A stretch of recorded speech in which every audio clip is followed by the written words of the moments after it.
Que a religião perdeu a credibilidade é fato. Relatos escandalosos dentro de instituições chamadas de igreja e o comportamento nada diferente do que se vê no mundo é só um detalhe do quão negativo pode ser a religião na vida de uma sociedade. Quando digo que sou cristão, a primeira pergunta que me fazem é: de que igreja você é? Como se, para fazer a vontade de Deus e seguir a Cristo, fosse necessário fazer parte de uma religião.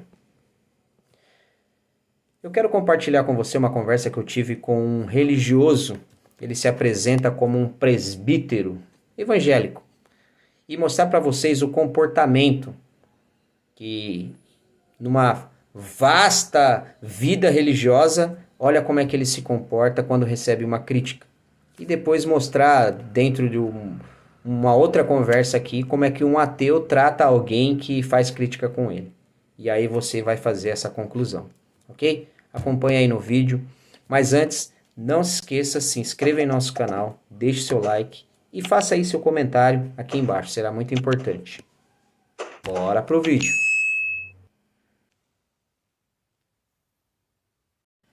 Muito bem, tudo começou com uma conversa que eu acompanhei no chat dessa jovem aí que fez um comentário. Ela também tem um canal no YouTube, inclusive eu pedi autorização dela para postar essa conversa. Ela acabou escrevendo aí uma palavra errada na descrição, né, do seu comentário. Ela escreveu aqui voou da coruja e aprendam comigo, né? E isso aí foi questão de abrir brechas então para que o religioso, né, apresentasse um pouco do seu comportamento e o que ele aprendeu com a religião, tá? Ele acabou escrevendo dessa forma que você está vendo aqui. O religioso que eu me refiro é esse que está aqui na descrição em cima. Ele também tem um canal no YouTube. Ele disse assim: professora de português Fernanda, a palavra comigo se escreve junta e não separada. Acontece que ele foi escrever junta e escreveu justa e não separada, tá? E colocou entre parênteses lá comigo, exatamente o erro que ela havia cometido. E olha só que interessante, né? Há a possibilidade da professora ter errado na escrita, tá? Percebe que comigo tem 2 M, então há essa possibilidade. Mas caso ela tenha errada, o nosso amigo tentou corrigir também com um erro de português. Mas aí no caso dele, acredito que foi um erro de digitação, só o erro dele, ok?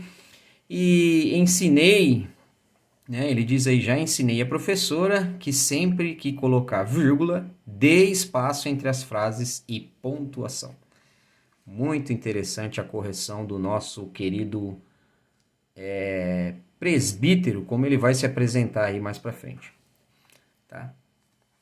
E ela escreveu novamente errado aqui, né? Ela acabou comentando aí novamente, não sei se ela tem esse costume, mas acabou comentando aí novamente e escreveu voou da coruja, né? Ela queria escrever voo, escreveu voou da coruja. Quanto o assunto aí é desnecessário nós entrar em questão. Mas aí o nosso amigo apareceu novamente para corrigir aí a professora de português, professora de EBD, na verdade, né? A professora aí. E ele disse assim, ó, Fernanda, corrige aí, professora da EBD, o correto é voo da coruja. Já aqui o correto é na hora do, né? E aqui ele coloca a resposta. Ela tinha colocado com 2x. E aí termina fazendo uma graça, escrevendo algumas línguas estranhas, como é chamada por alguns pentecostais. E foi aí que, quando eu vi, né, o comportamento desse religioso falando com aquela jovem, eu escrevi dessa forma assim, olha, não defendendo a professora, o que fica nítido é a humildade, né, entre parênteses, no conhecimento da professora, versus a arrogância, né, o senso de superioridade do presbítero, que é a forma como ele se apresenta. Acontece que todo aquele que precisa de um título antes do nome, né, que é o caso dele se apresentar como presbítero, sempre se entrega na conduta que não pode perder uma oportunidade de sobressair, mesmo que tenha que rebaixar o semelhante. E aí deixei um conselho, Não deixe a soberba sobressair seu potencial. Humildade é caráter cristão. Tá faltando aí, não acha? Poxa vida, olha só que interessante. Eu escrevi o vídeo aqui, você vai ver que ele está escrito 32 minutos, tá? Que eu tinha escrito o vídeo e aí ele imediatamente respondeu. Tá? Ele disse assim: isso é o que dá cair de paraquedas no assunto sem saber absolutamente nada do que está acontecendo. Aff. Geralmente são assim os idiotas úteis do sistema, defendem coisas que, olha só que interessante, como é que ele conduz a um comentário, a uma crítica, tá? Olha só como ele reporta a uma crítica, tá?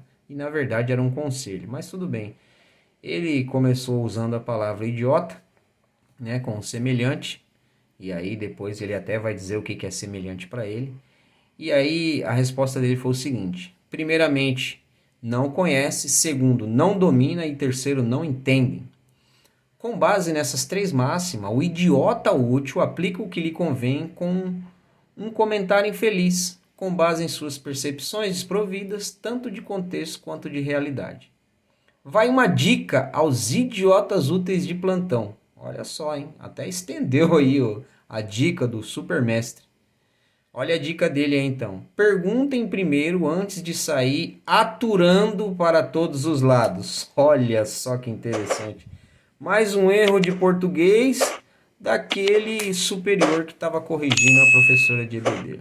Sair aturando, né? No caso seria atirando para todos os lados, pois o tiro pode ricochetear e atingir justamente em quem atirou. Poxa, fiquei impressionado. Eu respondi de imediato. Já era de esperar, partindo de um servo, né? Olha aí o aspas aí. Um servo de... Não sei de quem é esse servo, porque isso não é um comportamento cristão. Mas concordo com você, a atitude fala mais que palavras. Sucesso. Foi o que eu mandei para ele como resposta. 2 minutos depois ele diz: na próxima vez, para não julgar sem saber nada, procure fazer como todo cristão salvo faz. Procure os fatos, saiba o que aconteceu primeiro, pergunte, não seja precipitado de novo para não ser corrigido assim. Lembrando que a minha correção está à altura da sua mais completa ignorância. Eu fiquei impressionado agora, foi sensacional o excesso de humildade. Mas vamos lá. Uma outra pessoa lá disse assim: olha, deve ter assuntos mais importantes para questionar, né? E ele respondeu já de imediato, né? A pessoa fez uma crítica e ele já respondeu de imediato. Mais importante do que corrigir alguém que se diz professora de EBD que não domina nem o português? Sério mesmo isso? Poxa vida, hein? A professora de EBD não pode escrever nada errado. Mas ele, que é uma autoridade eclesiástica, tem esse direito. Muito bem.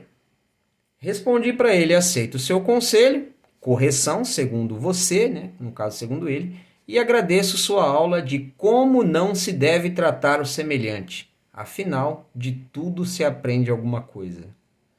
Poxa vida, mas quando eu disse isso foi como cutucar a vara curta. Conhece esse ditado? Vamos lá. 2 minutos depois ele disse assim: Hélio Batista, amém. Só lembrando que existe 2 formas de se tratar o nosso semelhante. Olha só que interessante. Existe 2 formas de tratar o semelhante. E depois nós vamos ver da onde é a fonte dessas 2 formas que ele tirou. A primeira é o seguinte: se ele for um ser humano semelhante, se for semelhante, tá em parênteses, sensato e sábio, que não cai de paraquedas tirando em tudo, deve ser tratado com amor ou moderação, pois este usou de sabedoria no seu comportamento, conduta e caráter.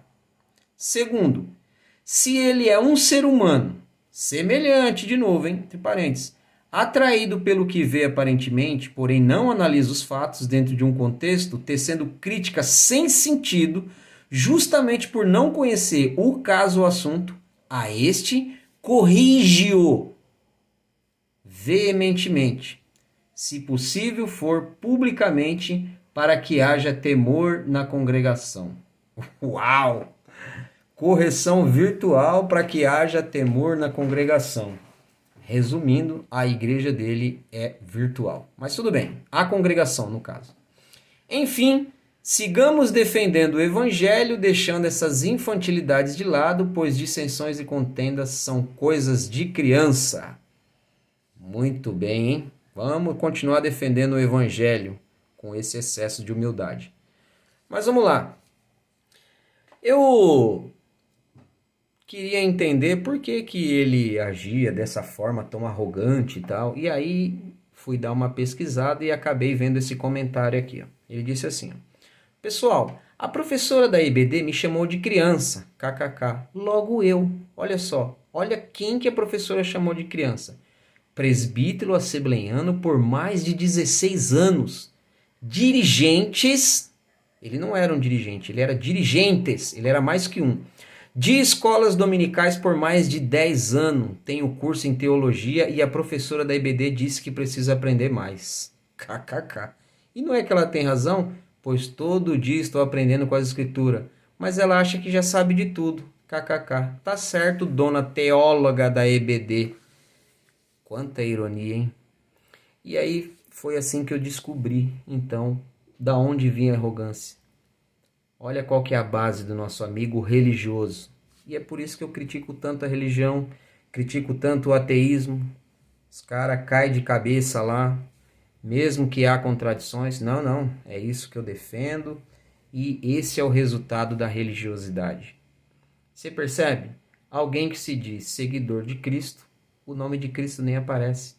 A base dele é o tempo de liderança, é as coisas que ele dirigiu e o conhecimento que ele tem. Diferente do que se vê no mundo? Não parece. Como comparativo, eu puxei um canal de um ateu aqui que ele é extremamente humilde também na sua forma de responder a críticas. Tá? O rapaz fez um comentário lá sobre a questão do Êxodo, né? E aí ele encheu o rapaz de palavrão, né? Ele fala, olha, você é tal coisa, escreveu, só defecou pelos dedos, o único que passa vergonha é crente, que para defender os contos de fada não trazem provas, só relinchos, não gostou? Outro palavrão, né? Vai montar um canal, prove que o êxodo fantasioso tem existido, né? Aí fala, sua burrice é tanta que você nem consegue criar mentiras. Olha o nível de humildade, né? Como trata o semelhante, né? Só porque recebeu uma crítica. Aí ele fala assim, ó: para terminar, lave as patas e o focinho antes de citar meu nome. E aí outros nomes que ele cita aí, eu não vou mostrar aqui.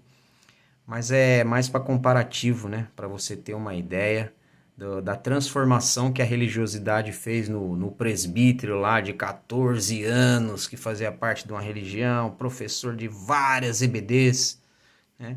E esse aqui, um ateu que não acredita em Deus, ou finge que não acredita, não sei.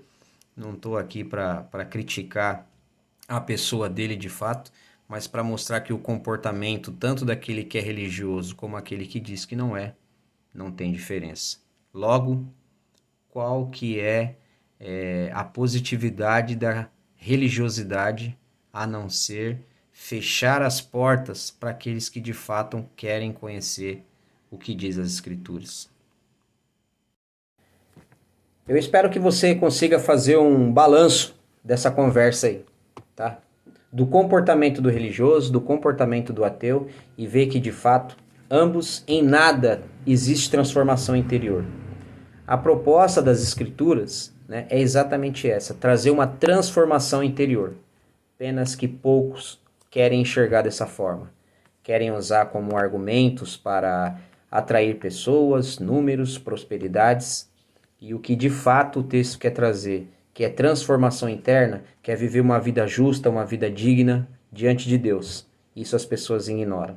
Outros já levam ao extremo, que é fantasia, quando que não conseguem nada se comprovar o que se diz. O que é certo é que as Escrituras é como um remédio. Temos que tomá-la, colocar em prática. E aí sim, teremos a prova de tudo aquilo que esperamos. Muito obrigado por estar até aqui. Eu espero que você possa gostar desse vídeo e se você também acredita que para fazer a vontade de Deus você não precisa de uma religião, continue nos acompanhando. Nos próximos conteúdos vamos tratar desses assuntos. Até!